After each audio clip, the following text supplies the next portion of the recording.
नमस्ते।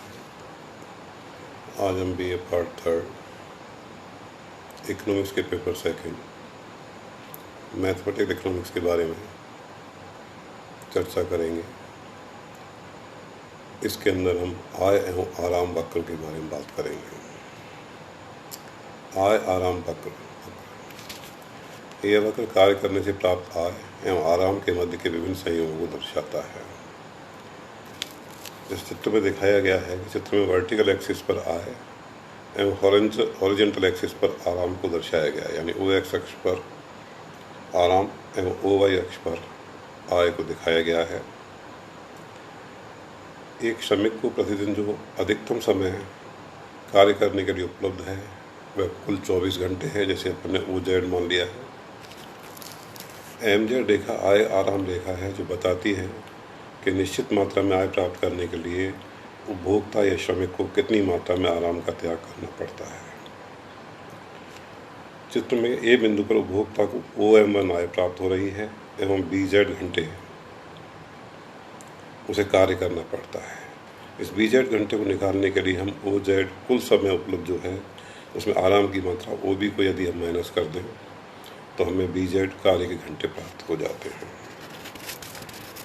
आय आराम रेखा का ढाल OM/OZ मजदूरी की दर को बताएगा। इस चित्र के बारे में हम बिंदुवार बात करें तो इसके लिए चित्र के संदर्भ में कह सकते हैं कि MZ लाइन आय आराम रेखा है। यदि उपभोक्ता OZ समय आराम करे तो उसकी आय 0 होगी। यदि वह OZ समय कार्य करे तो उसे अधिकतम आय OM प्राप्त होगी, जो प्रसिद्ध मजदूरी दर पर W पर प्राप्त हो रही है। W बराबर है OM/OZ। यदि उपभोक्ता BZ समय खर्च कार्य करता है एवं OB घंटे आराम करता है तो उसे प्राप्त होने वाली मौद्रिक आय OM1 होगी, जैसे हमने पूर्व में बताया था। इस आय आराम वक्र का ढाल बाजार मजदूरी दर W को बताएगा। MZ वक्र का ढाल होता है लंब/आधार, यानी OM/OZ। OM से मतलब है कुल आय जो OZ घंटे कार्य करने पर प्राप्त होती है। OZ से तात्पर्य है कुल आय को प्राप्त करने के लिए किया गया कार्य के घंटे। इसके संदर्भ में हमें कुछ मान्यताएं लेनी होंगी। तो पहली मान्यता यह है कि कोई व्यक्ति जितने घंटे कार्य करना चाहता है उसे उतने घंटे कार्य करना उपलब्ध है, अर्थात कोई व्यक्ति कितने भी घंटे प्रतिदिन कार्य कर सकता है। दूसरी, मजदूरी की दर स्थिर है। प्रति घंटे कार्य करने पर मिलने वाली आय स्थिर है, उस पर कार्य करने के घंटे का फर्क नहीं पड़ता। इसके बाद हम इंडिफरेंस मेथड पे आते हैं। आय या उपभोग आराम उपयोगिता प्राप्ति के अल्टरनेटिव सोर्स है, यानी उपयोगिता फलन को हम लिख सकते हैं U= फंक्शन ऑफ L/M/Y।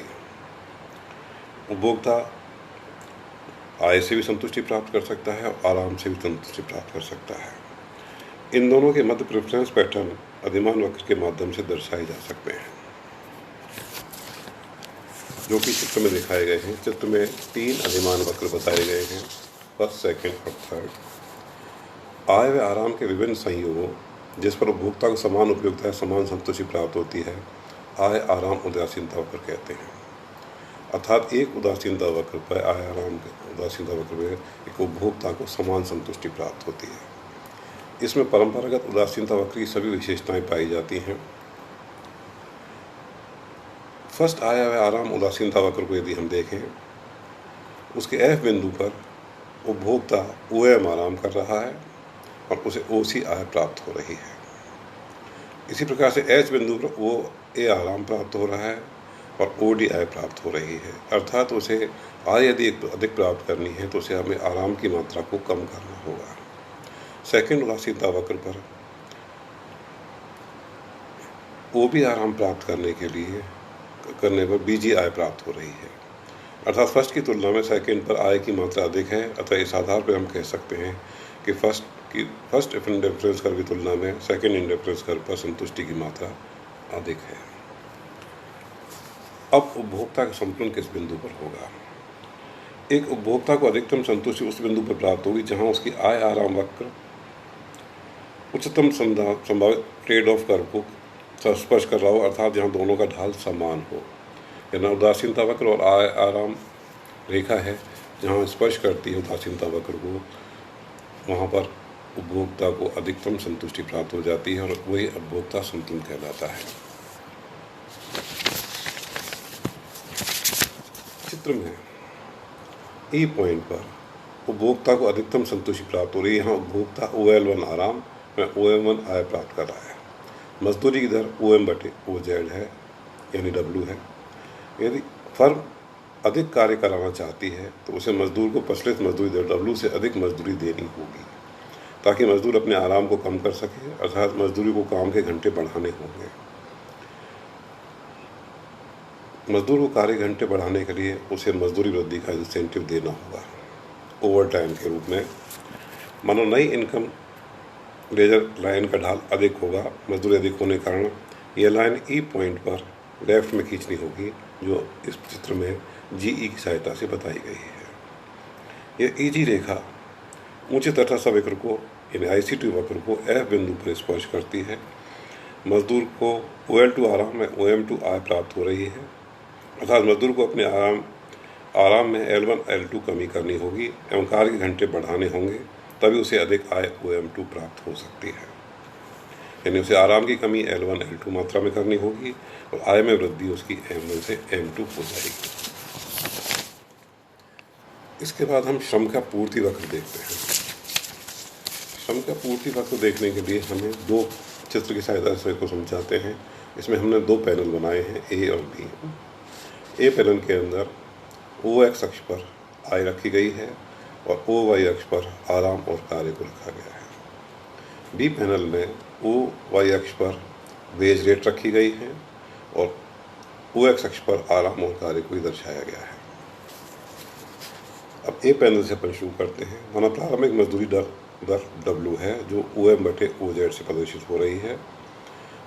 तो उसके IC1 वक्र तटस्था वक्र R बिंदु पर उसको स्पर्श करता है, अर्थात R बिंदु पर उपभोक्ता का संतुलन है। R बिंदु पर उसे OL0 मात्रा में आराम और OM मात्रा में उसको आय प्राप्त हो रही है। इस OM आय को प्राप्त करने के लिए उसे L0Z कार्य करना पड़ रहा है। माना वेज रेट बढ़कर W' हो जाए, यानी OM1/OZ हो जाए, तो उपभोक्ता IC2 वक्र, जो तटस्था वक्र है उपभोक्ता का, उसके S बिंदु को स्पर्श कर रहा है। S बिंदु पर उसे आराम की मात्रा OL1 प्राप्त हो रही है और आय उसे SL1 प्राप्त हो रही है।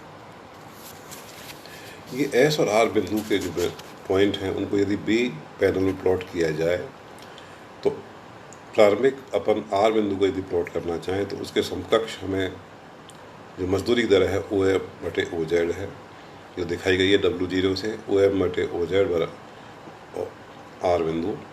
इसी प्रकार से OM1/OZ को S बिंदु पर दर्शाया गया है, जहां आराम की मात्रा L0 और L1 है। इन बिंदुओं को यदि मिला दिया जाए, जैसे S और R बिंदु को मिला दिया गया है, तो ये आराम का डिमांड कर्व DD' प्राप्त हो जाएगा। इस आराम के मांग वक्र को यदि अपन कार्य के रूप में प्रकट करें तो इसकी प्रतिछाया हमें DE वक्र के रूप में प्राप्त होगी, जो हम प्राप्त कर सकते हैं कि 24 में से यदि हम L0 घटा दें तो हमें कार्य के घंटे प्राप्त हो जाएंगे। ऐसे 24 घंटे में से यदि हम OL1 घटा दें तो हमें दूसरे कार्य घंटे प्राप्त हो जाएंगे। S बिंदु को प्रकट करते हैं। इन दोनों बिंदुओं को मिलाने पर DE वक्र जो प्राप्त होता है वह श्रम का पूर्ति वक्र है,